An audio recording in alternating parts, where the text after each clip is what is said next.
So how's it going? I got a couple of cordless tools here. Give me a little tool haul. Impact driver, including the battery. Reciprocating saw, bare tool, because I have a ton of batteries now.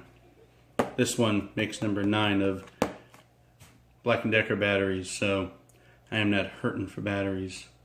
Now, I already have the matrix drill with an impact attachment. I already have a corded Sawzall reciprocating saw, and I've decided that maybe I have too many tools.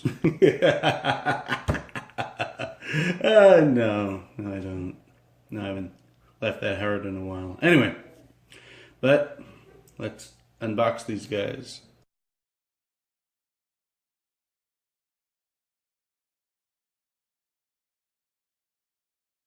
Alright, the reciprocating saw came with a blade.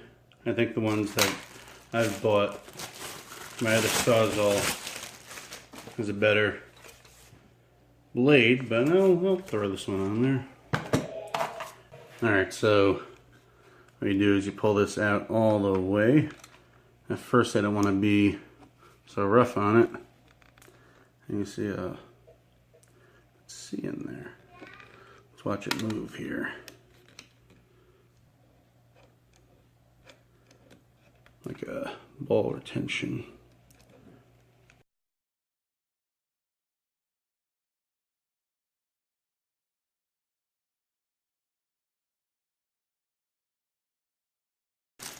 Now the impact, see if this thing has any juice in it.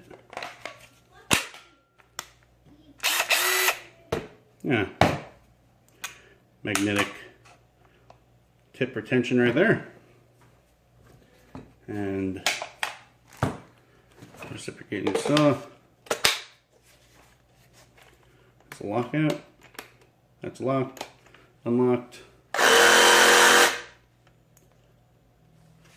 Pretty nice. Now, if I go to a junkyard, need a Sawzall, just bring this thing with me. Or if I don't want to deal with a cord, which most of the time I never do. That's why I'm getting all these cordless tools.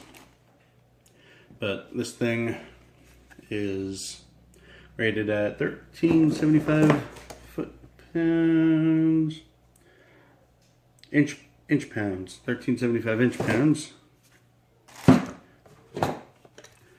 And this sucker up to 3,000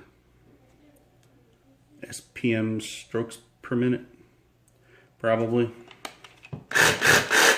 Like that. And I think, quite frankly, I'm going to enjoy all my tools. All my tools going to cordless. But thanks for watching. Like, subscribe, and all that jazz.